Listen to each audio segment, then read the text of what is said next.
যুবক, বোরকা দেখলেই পাগল হয়ে যেও না। স্ক্রিনে তোমরা দেখতেছো কি এক অবস্থা। বোরকা এরকম হবে যে, যে মেয়ে পড়ছে ভিতরে 20 বছরের মেয়ে আছে না 70 বছরের একজন বুড়ি মহিলা আছে।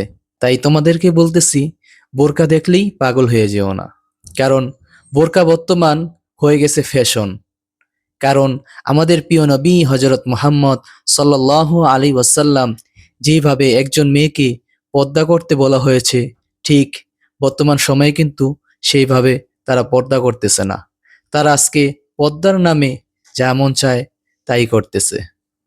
আজকে আমাদের সমাজের মেয়েগুলাকে দেখা যায় বোরকা পরেও, যেটাকে বোরকা বলা হয় না, এটাকে বলা হয় স্টাইলিশ বোরকা, মডার্ন বোরকা।